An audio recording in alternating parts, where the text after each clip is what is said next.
Hola, bienvenidos a Euronews Hoy. Un tiempo de información que iniciamos con la última hora de la guerra en Ucrania. Mientras el ejército ruso concentra sus esfuerzos en destruir las infraestructuras energéticas ucranianas y el presidente Vladimir Putin ha decretado la ley marcial en los 4 territorios anexionados ilegalmente, el ejército ucraniano mantiene su ofensiva militar para recuperar territorio, especialmente al sur del país.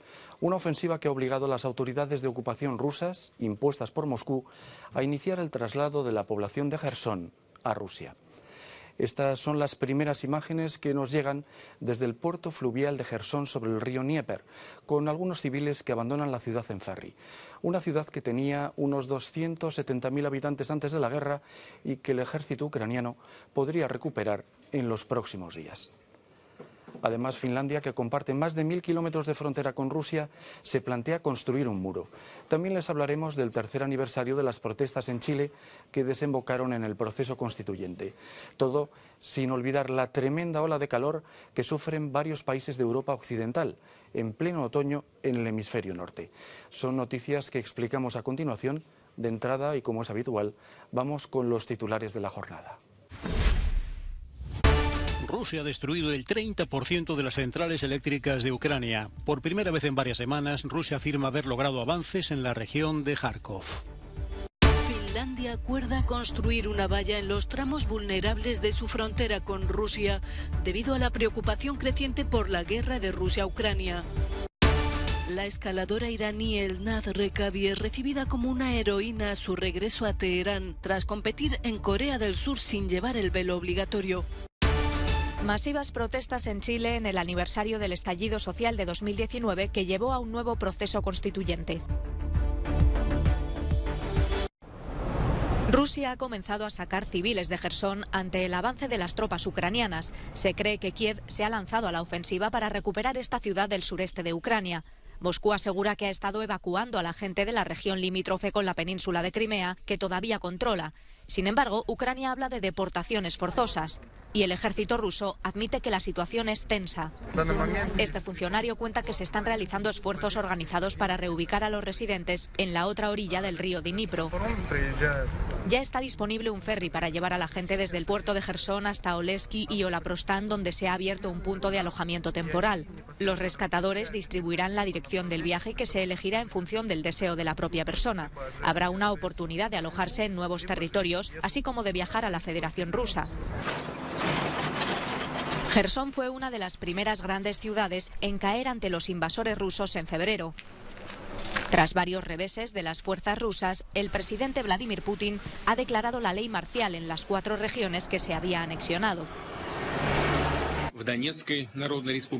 Antes de incorporarse a la Federación Rusa, la República Popular de Donetsk, la República Popular de Lugansk y las regiones de Jersón y Zaporilla vivían de facto bajo la ley marcial, así que ahora solo hay que formalizarlo según la legislación rusa. Por eso he firmado un decreto que introduce la ley marcial en esas 4 entidades de la Federación Rusa. Lo enviaré inmediatamente al Consejo para su aprobación. Mientras algunas partes de Ucrania, como la recientemente liberada Kupiansk, comienzan a recuperarse de la ocupación rusa, otras siguen bajo un ataque casi constante. Se ha informado de que la capital, Kiev, y otras ciudades han sido alcanzadas por ataques aéreos en la mañana del miércoles.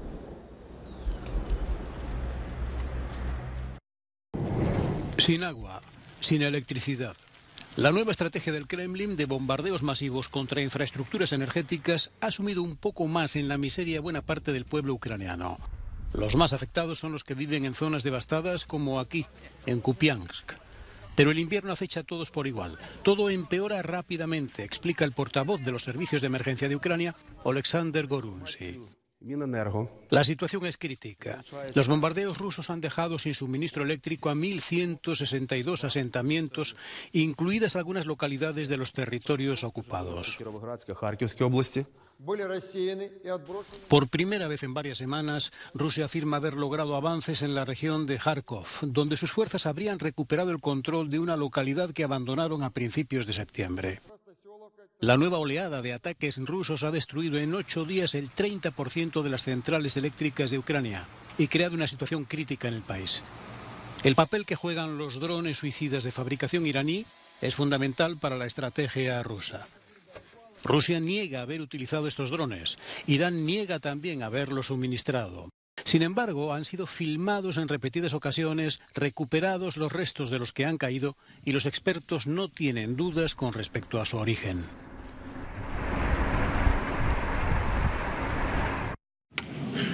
Finlandia aprueba la construcción de una valla fronteriza con Rusia en los tramos más vulnerables de su frontera. Esta es una preocupación que ha ido en aumento en Helsinki debido a la invasión rusa de Ucrania. Tras realizar un análisis de riesgo, los funcionarios fronterizos identificaron el peligro potencial de una migración a gran escala desde Rusia. Finlandia comparte con Rusia 1.300 kilómetros de frontera, la más larga de todos los países miembros de la UE. Queremos asegurar un fuerte apoyo a nuestra Guardia Fronteriza para que pueda llevar a cabo un control fronterizo eficaz y adecuado. Además, tenemos que estar preparados para cualquier situación de perturbación, declaró la primera ministra finlandesa Sanna Marin. La sección principal de unos 260 kilómetros se situará en el sureste del país, donde hay más tráfico fronterizo. Las obras, cuyo coste ascendería a cientos de millones de euros, podrían durar unos 4 años. Una sección piloto de unos 3 kilómetros podría construirse rápidamente, pero la decisión sobre la cerca completa podría quedar aplazada hasta el próximo gobierno. Estamos en Nickelsdorf, el mayor paso fronterizo de Burgenland entre Hungría y Austria. Aquí se registran cada día hasta 300 personas refugiadas, tras un sorprendente aumento de solicitudes desde este verano. Las autoridades relacionan dicho aumento al hecho de que muchos indios, marroquíes y tunecinos se han sumado a las solicitudes de asilo, ya que apenas tienen posibilidades de que se les conceda el derecho de residencia. Los habitantes de Nickelsdorf también sienten el aumento del tráfico. Actualmente llegan muchos inmigrantes al paso fronterizo de Nickelsdorf, pero son pocos los que entran en la ciudad, explica el alcalde de la misma. A veces en grandes grupos. Yo estaba un poco nervioso porque algunos de ellos fueron detenidos frente a la escuela. Pero estas personas no son peligrosas. Quieren ser detenidas, quieren ser transferidas, quieren entrar en nuestro sistema. No veo ningún peligro.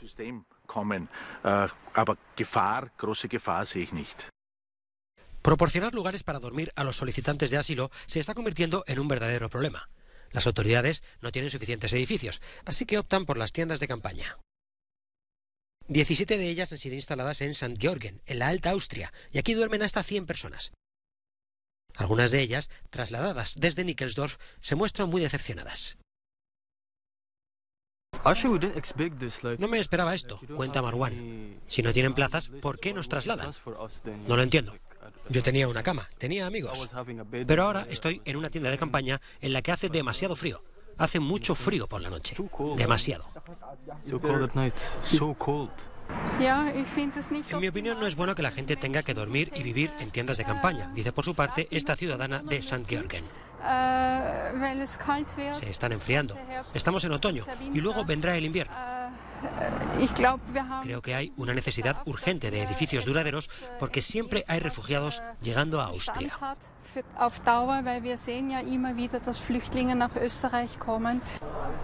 Esta pequeña ciudad cuenta en estos momentos con 280 solicitantes de asilo. Para algunos de sus ciudadanos, y tratándose de un lugar de tan solo 4.500 habitantes, es un número muy elevado. Ellos también piden soluciones. No deberían venir aquí, dice este ciudadano. Actualmente muchos vienen de la India, que no es una zona de crisis. Antes los refugiados eran familias, no había problemas, estaban satisfechos y agradecidos. Ahora hay exclusivamente hombres jóvenes en el campamento. El Ministerio de Interior de Austria baraja ya otras posibles ubicaciones para las controvertidas tiendas, entre las que destaca el terreno de la sede de la Policía Federal. Parches temporales para un problema de difícil solución. La investigación en curso sobre las fugas del gasoducto Nord Stream 1 ha revelado que al menos 50 metros del mismo han quedado destruidos o enterrados en el fondo del mar. Las autoridades occidentales consideran que la ruptura fue causada por explosiones y que, en efecto, fue un acto de sabotaje. Desde el Kremlin también se cree que se trató de un acto deliberado y no dudan en condenar a Occidente por excluir a Rusia de la investigación. Solo se puede lamentar que todo el proceso de investigación se esté llevando a cabo a puerta cerrada, declaraba el secretario de prensa del presidente Vladimir Putin, Dmitry Peskov. sin permiso a Rusia para participar, sin interacción con la parte rusa. Y se trata de una copropiedad. No tenemos la oportunidad de realizar un trabajo in situ para llevar a cabo nuestra propia investigación. Y lo más importante, según las declaraciones que escuchamos de Alemania, Francia o Dinamarca, esta investigación está ajustada a priori para cargar la responsabilidad de lo ocurrido a Rusia.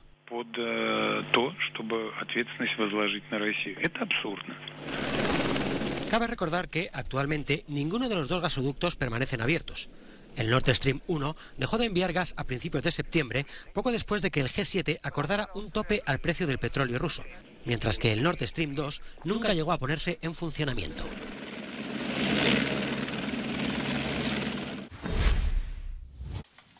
No hizo muchas apariciones públicas, pero hoy está en boca de todos. Arne Schönborn, responsable de ciberseguridad del gobierno alemán, ha sido destituido de la dirección de la Oficina Federal para la Seguridad de la Información por presuntos vínculos con el espionaje ruso.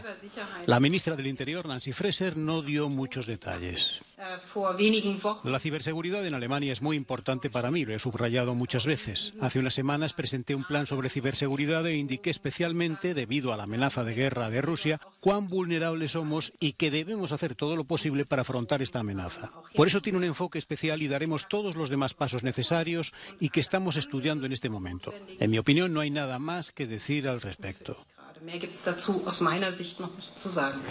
Schönborn, que dirigía la Oficina Federal para la Seguridad en la Información desde 2016, cofundó hace 10 años el Consejo Alemán de Ciberseguridad, entre cuyos miembros se encuentra una empresa fundada por un exespía ruso, Protelion, según la prensa alemana. Esta revelación periodística disparó la alarma en un contexto de extrema tensión con Rusia ante los sucesivos sabotajes a las infraestructuras energéticas, así como a la red ferroviaria alemana. La Unión Europea baraja seriamente pagar a Elon Musk por el servicio de Internet Starlink, vital hoy por hoy para Ucrania. Tras discutir el asunto durante la última reunión de los ministros de Exteriores del bloque, Bruselas parece mostrarse proclive a hacerse cargo de los costos que genera el famoso servicio de Internet satelital en Ucrania. A través de sus famosos y siempre controvertidos tweets, el padre de Tesla y SpaceX había sugerido hace unos días una solución de paz entre Kiev y Moscú que ciertamente no contentó a nadie, sino todo lo contrario. Fuera o no por despecho, poco después de las críticas recibidas, Musk anunciaba su incapacidad de seguir financiando el servicio de Starlink en Ucrania, que depende en gran medida de estos satélites para poder comunicarse vía Internet. Musk sugería al Pentágono y a la Unión Europea que se hicieran cargo de esas facturas, y parece que su órdago surgió efecto, como informa el diario Político y con el propio jefe de la diplomacia europea, Josep Borrell, recogiendo el guante.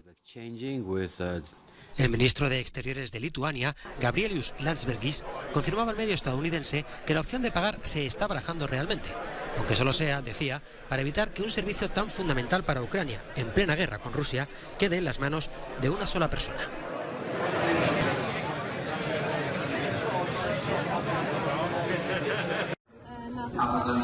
La escaladora iraní Elnaz Rekabi ha sido recibida como una heroína a su regreso a Teherán tras competir en Corea del Sur sin llevar el velo obligatorio.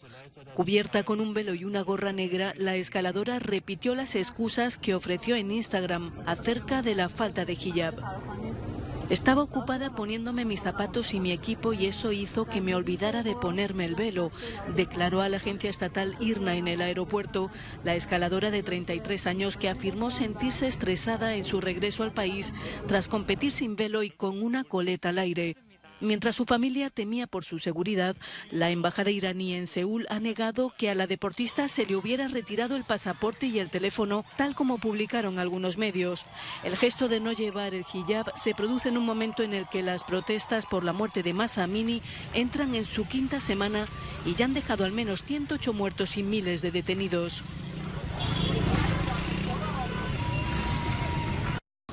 Queda en libertad la tripulación del avión venezolano retenido en Argentina por las sanciones estadounidenses. 3 iraníes y 2 venezolanos que viajaban en el avión de carga retenido desde junio en el marco de una investigación judicial fueron autorizados a dejar el país el pasado viernes al no hallarse pruebas para procesarlos. Los otros 14 tripulantes habían sido sobreseídos y salieron de Argentina en septiembre. La investigación judicial seguirá abierta. Uno de los tripulantes, jefe de finanzas de la empresa venezolana Emtrasur, propietaria del Boeing 747, defiende que la causa nunca debió haber iniciado. El hecho de que nosotros hayamos traído 5 instructores iraníes no quiere decir que nosotros veníamos a cometer algún delito. Y el pueblo venezolano jamás se prestaría para venir acá al pueblo hermano argentino a cometer un atentado o algo ilegal, para nada. Emtrasur es una filial de la aerolínea venezolana Conviasa, que se encuentra bajo sanciones del Departamento del Tesoro de Estados Unidos. El avión fue comprado en 2021 a la aerolínea iraní Mahan Air y llevaba un cargamento de autopartes destinado a una fábrica automotriz.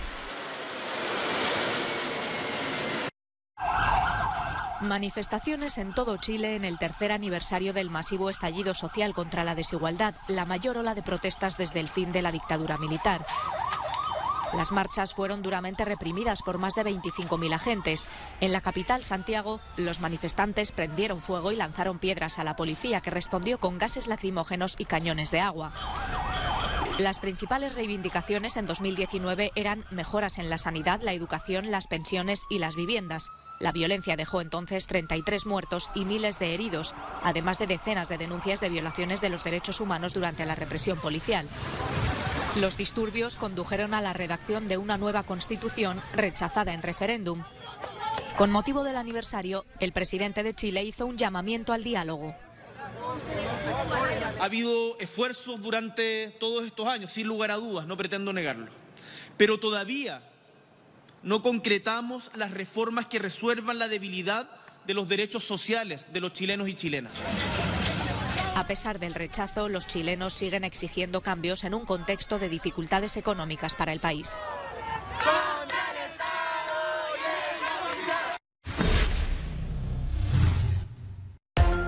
Dos personas mueren y otra resulta herida en un accidente de avioneta en Ecuador. La aeronave que viajaba desde Manta se estrelló este martes en medio de dos populosos barrios del norte de Guayaquil.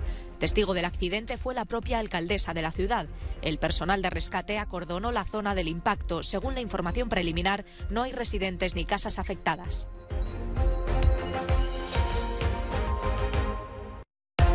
Las carreteras se convirtieron en ríos tras las fuertes lluvias y tormentas eléctricas registradas el martes en la isla de Chipre. Los bomberos tuvieron que intervenir para rescatar a los pasajeros de vehículos inmovilizados por la subida del agua. Una roca cayó sobre un coche. Ahora toca limpiar los destrozos provocados por el barro. Una docena de ataúdes han quedado colgando al derrumbarse un edificio de 4 plantas que contenía nichos en el cementerio más antiguo de Nápoles. Es el segundo incidente de este tipo este año atribuido a la mala gestión de los cementerios de la ciudad del sur de Italia. Las familias de los fallecidos escenificaron una protesta el martes. Derrumbe repentino de un aula en la Universidad de Cagliari, en la isla italiana de Cerdeña. Los bomberos trabajaron durante toda la noche buscando entre los escombros, pero afortunadamente no había nadie dentro. El suceso se produjo a última hora del martes, cuando ya habían terminado las clases, pero la desgracia se evitó por los pelos. Si efectivamente fuese successo 3 ore prima. ¿Y si hubiera ocurrido 3 horas antes?, se pregunta esta alumna. Sobre todo estamos preocupados. ¿Cuánto tiempo ha pasado desde que se realizó una revisión seria? No puede derrumbarse de la noche a la mañana. Crollare così dal giorno alla notte. Deberíamos haber tenido algún indicio. Hubo actividad durante todo el día allí y no había ninguna señal de peligro inminente, ha dicho el presidente del centro. De lo contrario, habríamos cerrado inmediatamente. Será muy importante identificar la causa, que nos dará una idea de lo que hay alrededor del edificio.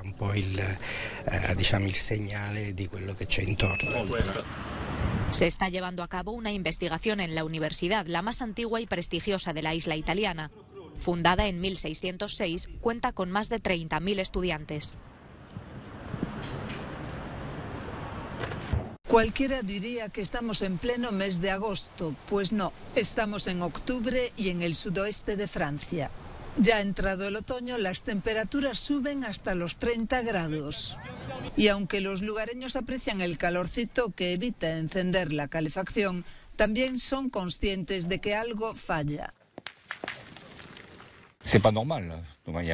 No es normal en esta época del año, ya deberíamos tener heladas. Los pájaros no vuelan, no se entiende. ¿Qué está pasando? El planeta corre peligro. A su paso por Toulouse, el río Garona apenas lleva agua. Lo que sorprende es que este año hemos podido andar por aquí el 10 de julio, el 10 de agosto, el 10 de septiembre y ahora el 10 de octubre. Son 4 meses en los que el Garona va muy bajo. En Burdeos, la ola de calor, aunque agradable, también choca. Es preocupante, pero al mismo tiempo no creo que debamos relacionar siempre todo con el calentamiento global. Lo vimos este verano con mucha sequía. Eso fue realmente preocupante. Veremos en los próximos años si un día hace esta temperatura el 25 de diciembre, entonces será realmente preocupante. Una masa de aire excepcionalmente cálido que sube desde el noroeste de África es la causante del calor que está barriendo el oeste de Francia hasta el Reino Unido. Bien, terminamos, no sin antes recordarles que pueden ver todas estas y otras noticias en nuestra página web y también en nuestras redes sociales. Les dejamos con estas imágenes de un antiguo búnker de la extinta Yugoslavia convertido ahora en galería de arte. Gracias por su atención, volvemos mañana.